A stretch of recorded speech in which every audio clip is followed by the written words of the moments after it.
help establish, as the Constitution says, domestic tranquility, peace, and law and order. And it was a great conversation, and we heard from several. Come over here with me and stand with me, Angela. Great conversation with these wonderful men and women who risk their lives every day to protect and serve communities like Lubbock, all across this great nation. And we'll answer questions that you have and give you some specific concerns without attributing them to any one person. But I can tell you there is great concern that this unmitigated violence is occurring, and that these riots that are plaguing our cities, and they're not just riots that destroy federal property for which we have a responsibility at the federal level, but they are taking people's livelihoods, and in fact they're taking people's lives. And it's important that people are held accountable. You know, West Texans, Angela, don't tolerate criminals.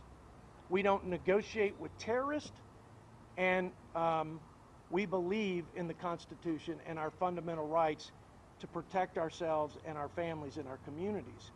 I can tell you that as I've watched, just like other Americans, I've been greatly concerned, to say the least. I've been disgusted, and I think there's great alarm if we don't put a stop to it. And you know, I think that many Americans and law-abiding citizens throughout the country are wondering if their local leaders are going to step up and enforce the law and hold to account the people perpetrating these crimes, whether it's destruction of property or it's assaulting law-abiding citizens or assaulting police officers at the local level all the way to the federal side. I'm announcing that I have introduced legislation, and if I got it here, I can tell you a little bit about it before I introduce our special guest. But we've got 3 pieces of legislation that were introduced late last week that I'm announcing today. Number 1, we are increasing the penalty on federal statutes for rioting for those who incite violence and those who would perpetrate the crime of destroying property. And at the federal level, it's those who facilitate that through interstate commerce. That is the flow of people, of products, of information across state lines. So we're increasing the penalty there in hopes that we can deter folks, we can prevent more of this lawlessness. The second piece of legislation is very special to my guest here, Angela Underwood Jacobs, because we have put her brother's name on this particular piece of legislation. And it would increase the penalty for assaulting a federal law enforcement officer. And people need to be held accountable. People should not get off scot-free. Prosecutors should enforce the law and prosecute those who perpetrate crimes on our civilians and on those who wear the uniform, who stand in between the bad guys and the good guys. One such person was Patrick Underwood, who served as a Federal Protective Service officer and was doing his job, fulfilling his sacred duty to protect and serve. And he was killed senselessly by these criminal thugs who hijacked peaceful protests. The peaceable assembly, peaceful protests are a fundamental right that I will fight to protect as long as I'm representing these great United States and District 19. But when criminals and extremists who would commit crimes hijack those, they must be held accountable. So we wanted to honor Patrick Underwood, Angela's brother, by naming this legislation after him, the Patrick Underwood Law Enforcement Protection Act. And I know with his love for his neighbors, his commitment to service in his community, and his patriotism, this is one way, Angela, that we can honor that legacy. He was a great American. I got to talk to Angela last night. She was able to share more personal stories about her brother, and I can tell you they don't make him any finer than Patrick Underwood. And we don't need any more of this chaos. And we must do everything we can to prevent another tragedy like Patrick Underwood and David Dorn, and by the way, countless other folks who wear the uniform who've been killed, and the hundreds who've been assaulted. There are people in these violent mobs rioting in the streets of what were once great American cities, and they're shooting fireworks in the faces of our law enforcement officers. They're throwing bricks and rocks at them. They are throwing Molotov cocktails at federal courthouses, the symbol of the Constitution, of rule of law, of justice, and they're trying to burn it down. And what we talked about this morning was the sense of the local leaders cowering to the mobs and allowing this to happen, and by doing so emboldening these folks to do more of it, and it spreads across the country.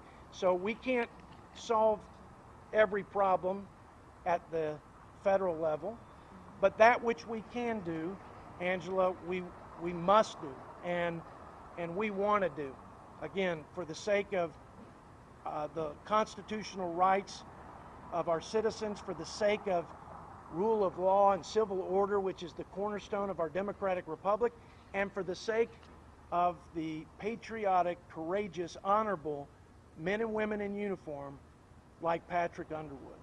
So I am more than honored to have you come all the way from Oakland, California, to this little slice of, like I said, God's country, so that I could personally thank you and thank your brother through you, and do everything we can to honor him and prevent more of these terrible tragedies and horrifying scenarios that you've had to live with. It's personal to you. So I'm going to introduce Angela very briefly and have her say make some comments, and then she'll take questions too. But she's been in banking, providing financial services to her community for 20 plus years. She serves on the city council or has for 5 years, and now is the deputy mayor of Lancaster. So she's dedicated to public service. She's dedicated to serving her community, and she loves her family. She and her husband Michael have 2 children they're very proud of. And like I said today to the law enforcement agents that were present, she is the finest example of an American, of a leader, and of a patriot. We're honored to have you here in West Texas, Angela, and please. Gosh, that was an amazing introduction. Thank you so very much. Good morning. I'd like to thank the Congressman Arrington for inviting me here today to speak about the legislation that is so near and dear to my heart. I am truly honored to represent my brother, Federal Protection Officer Dave Patrick Underwood. A hero is a person who's admired or idolized for courage, outstanding achievements, or noble qualities. However, we cannot be a hero in name only. A hero lives with purpose and takes action. Our men and women in blue do just that day in and day out. They wear their badges proudly as they protect and serve. My grandfather, Adele Rice, answered the call of duty.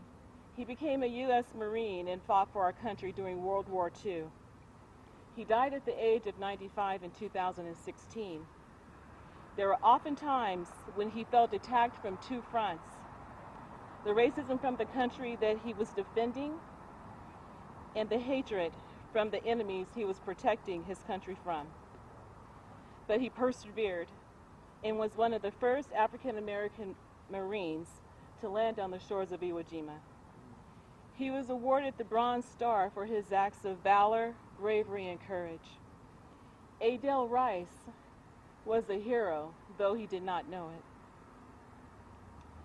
Many of his qualities were passed on to my brother, Dave Patrick Underwood, who also answered the call of duty to serve as a federal officer. Like our grandfather, he stood strong and proud, stoic like a tree, never wavering. He died serving the community and a country he loved. Patrick was also a hero, though he did not know it. A hero should never die, not knowing how much they are appreciated, loved, and admired. They stand for equality and justice for all. But where was the equality and justice in the killing of Officer Dave Patrick Underwood, Captain Dorn, and the hundreds of other peace officers that have been injured or killed during these lawless actions across the United States of America? The life of an African American man in uniform is no less important than the life of any other man. Officer Dave Patrick Underwood and Captain Dorn, their lives mattered. These men mattered. I ask that you see them not only as the law, but as men, as human beings, a father, a son, a husband, a brother. Fear, hatred, ignorance, and blind violence snatched the lives of these men. However, if we harness our own unconscious bias and focus on inclusion, I believe through the power of understanding, hope, and love, our possibilities are limitless as we navigate through a righteous path to equality and freedom. Ronald Reagan said, "We must reject the idea that every time a law is broken, that society is guilty, rather than the lawbreaker. It is time to restore the American precept that each individual is accountable for his actions." In this time of crisis, I ask myself, where are our leaders, our heroes? Where are they when we need them most? The truth is, they have been here all along. They are you. They are us.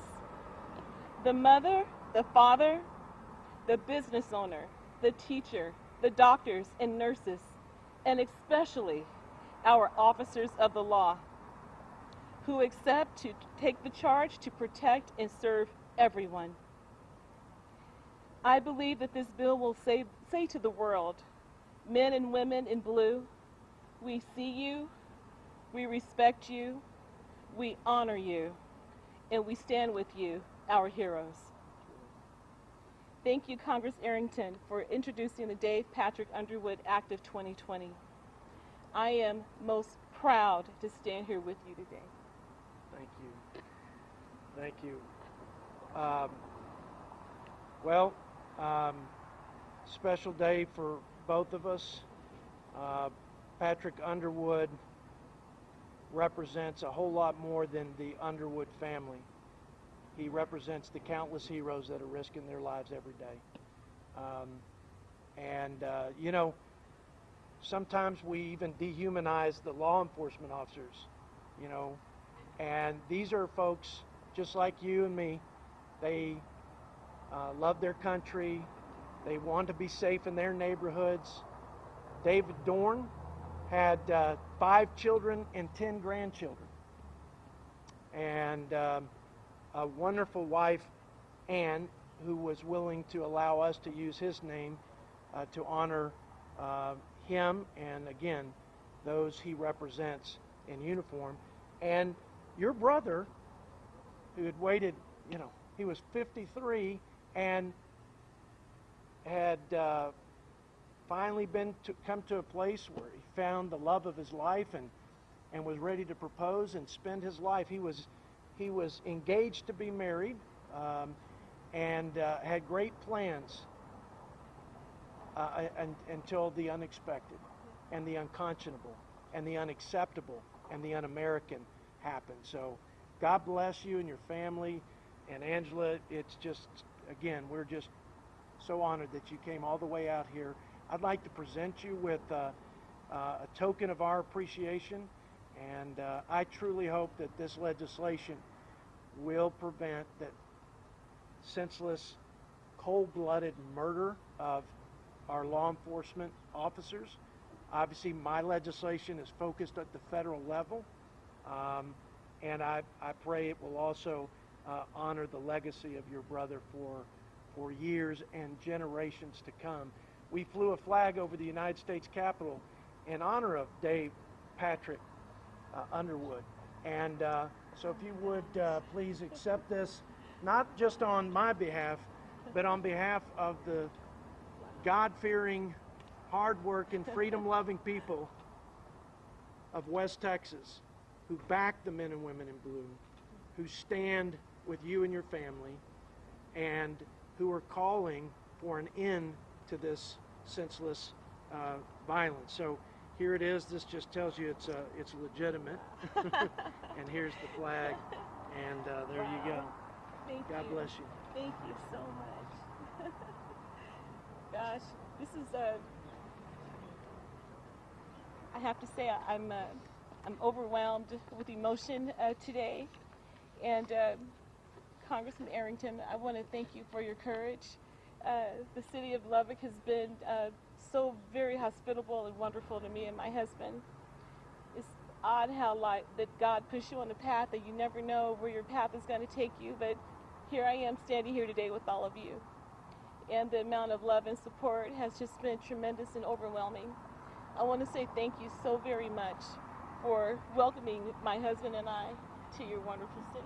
You bet. It is our honor for sure. Michael, come up here. I want these folks to get a good look at the next offensive lineman for Texas Tech.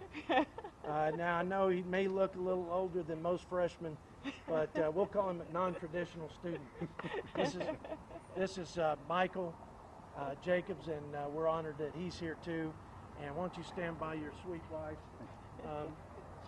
Guys, y'all, we talked about the Patrick Underwood Act that would focus on increasing penalties and preventing assaults on federal officers. We talked about the Dave Dorn Act that would increase penalties for assaulting or for rioting, rather. And the third piece of legislation is really a sense of Congress. It's a resolution that I hope every member, Republican and Democrat, signs and stands with this family and countless other Americans and condemns what's going on in Portland, Seattle, and other cities across the country, and affirms that the federal government has a responsibility in this matter to protect the property, to protect federal personnel, and to protect the rights of law-abiding American citizens, and supports this administration's efforts to send protective service officers and other law enforcement officers to do just that. He would be derelict, the president would be derelict in his responsibility and duty to uphold the law if he did not send officers to do what I described. And I want him and the administration to know that me and the colleagues who have signed on to this legislation stand shoulder to shoulder with him, as do the vast majority of the American people. We'll take questions from any of our friends in the media. First question, Congressman News that Austin is planning to cut funds on its police department. What is your response? So the question was about the defunding of the police force there in Austin, Texas. Let me just say, I think it is upside down and asinine to respond to isolated incidents. And there are incidences across the country, as we saw with the tragedy of George Floyd, where bad cops do bad things and ought to be held accountable. I saw swift action. Justice will be served, and that's the way it ought to be. And in fact, one of the comments today from one of the agents on the federal side said nobody hates bad cops like the good cops. And so there are policies, there are local, state, and state laws and federal laws to hold officers accountable who are either unprofessional, unethical, or do things that are illegal, like we saw in the George Floyd case.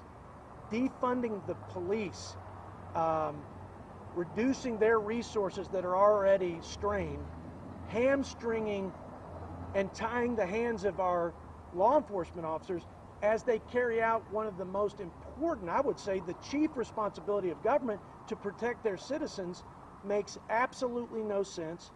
It will endanger not only the citizens, but our law enforcement officers, and it will only encourage more lawlessness. Murder rates are up, shootings are up, violent crime is up in cities all across this country. And it's because we're sending the wrong message. Rogue prosecutors are going after people who exercise their God-given Second Amendment rights to protect themselves and their families and their property. We're defunding the police. We're regulating them to a place that they can't do their job, and they're second guessing. It is a dangerous, dangerous precedent that I pray does not spread to the rest of our great state. And I'd say lastly, the people in Portland, where we've seen that city burning in chaos and terror for more than 60, 70 days now.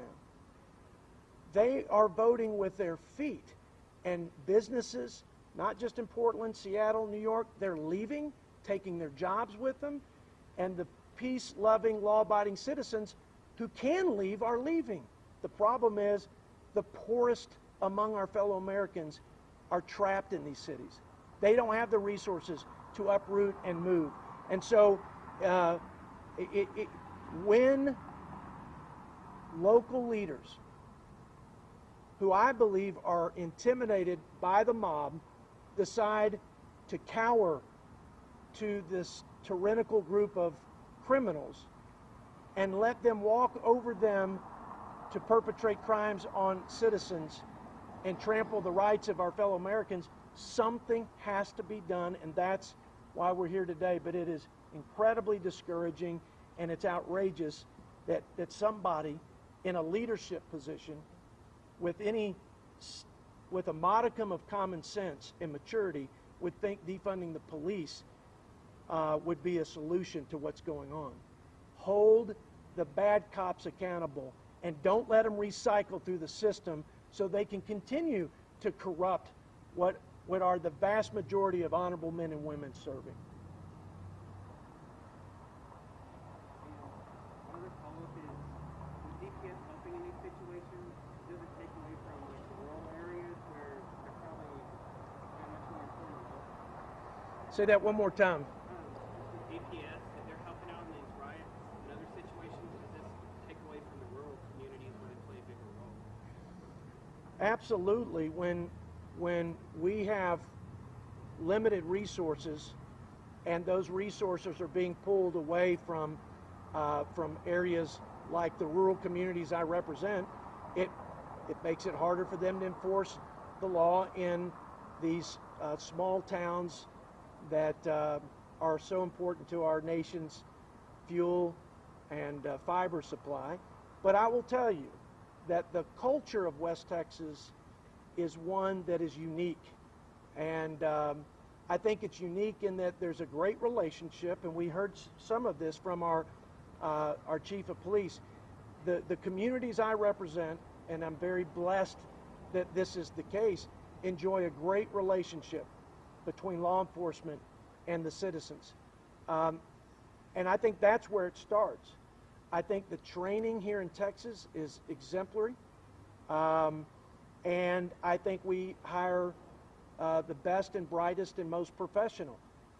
But I will also tell you that people in West Texas truly believe that that Second Amendment right is their last line of defense, and they will not be afraid to exercise it when criminals encroach upon their personal property and in fact jeopardize their livelihoods and lives. And that's a cultural distinction in this country. But I think West Texans watch Kim Gardner as she prosecutes felony charges against what appear to be law-abiding citizens who are just scared and want to protect themselves and their family. I think it's very disconcerting, to say the least, on even our citizens. Other questions? Or yes, sir. Go ahead. You mind? We'll come back. Recently, back in May, there was a protest here in Lubbock. Yes. And a man actually showed up with a gun and then was then tackled by another protester at this event. So under these sort of new bills that you're proposing, what sort of accountability do citizens expect from something like that? So when a federal crime relating to rioting is perpetrated, or assaulting a police officer on the federal side, a law enforcement officer, we will have stronger penalties. People will not get off scot-free. There will be some level of accountability and consequence. In some cases, there's going to be a minimum fine associated with it. You cannot just walk out the door and simply get a demerit for your citizenship. You will pay so that we can prevent others from repeating that mistake. And in some cases, we extend the time that you could spend in jail as a result. In one case, from 8 years to 10, at the highest levels of assaulting a law enforcement officer with a deadly weapon, that's a 20-year maximum sentence. We felt like that was sufficient, but it's a $10,000 minimum mandatory fine, and that's something that we've included. So there are sufficient laws on the books at the local and state level to actually go after these leftist, extreme, violent criminals, but prosecutors aren't doing their job in enforcing the law. And that was also expressed in our conversation, that there are laws on the books, and mostly laws sufficient for the task at hand to provide justice and domestic tranquility and to remove the bad guys. But you've got local leaders that have become a law unto themselves. And that's a dangerous scenario, and it undermines, again, our civil order and our democratic republic. And it erodes the Constitution. And so my legislation is targeted on the federal side with respect to rioting and assaulting a law enforcement officer. And so this was a local law enforcement officer, so it would only apply to the folks that you're seeing on the news at night in Portland and other places where people are throwing bricks at them and shooting fireworks off at them, etc. And those federal officers, like her brother, protecting our taxpayer property, that's the relevance of this legislation. My lane is very narrow, and it's a very limited role, but that which we can do, again, we must do to send the message to the law-abiding, we've got your back, to the law enforcement officers, We're going to protect you as you're protecting us, and to the criminals, we won't tolerate you. Yes, sir. You're speaking of protests that are, outside of Texas on different parts of the Yeah. United States. Would there then be any room to speak to representatives who represent those areas as well, and maybe talk about negotiate ways to mitigate the situation, not just looking at West Texas and opposed to Yes. I am amazed at the deafening silence from my colleagues in the United States Congress on this. While our cities burn with chaos and our neighborhoods with terror, we have nigh a word being spoken from some of my colleagues condemning it, let alone looking to do something to prevent it in our narrow role as the federal government. Most of this responsibility rests with local leaders and local authorities and state leaders and their elected officials. But it is disheartening as a member of the United States Congress that there are so few voices speaking out against this and standing with the president, our chief executive and chief law enforcement officer in providing the personnel and resources to protect taxpayer property and protect the lives of folks like Mr. Underwood. This effort is to try to bring some of those colleagues along, encourage them to step out and to speak up, and not be like we've seen at the local level, intimidated by these leftist members of the mob. Instead, listen to your conscience, listen to the citizens who tell you that this isn't consistent with our great country. I hope more people will join. There have been several who have signed on as original co-sponsors, but we need a whole lot more. And that resolution, we should have 100% of members of Congress from all across the country stand in support of that. Have you yourself reached out to some of those? We have, but we have a lot more work to do on that. Obviously, 435 members of Congress. So we will be working in the days and weeks to come to bring more people on to this legislation, because the point of today isn't just to introduce the legislation and to announce this, or to even message the very important words that Angela spoke. The most important thing is that these pieces of legislation pass the United States Congress, and the president signs them into law, and they actually have the intended impact to keep our communities safe and protect our guardian angels who suit up every day and risk their lives. That's what we're trying to do. So we have a lot, to your point, we have a lot of work to do to bring more and more and build that consensus and tee it up for a vote on the floor of the House. Other questions? No, I appreciate you guys coming out and covering this. I think it speaks volumes about West Texas, as Angela said, that while the rest of the country seems to be conspicuously silent, and in some ways, when leaders are silent, it's a form of being complicit in this.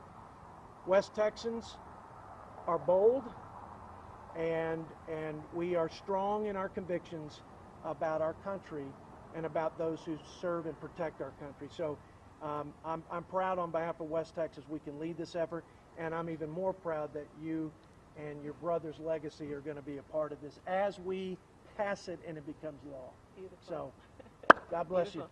you. Thank you. Thank you so much. That's great. Thank you. Thank you guys again for coming out. We appreciate you covering it.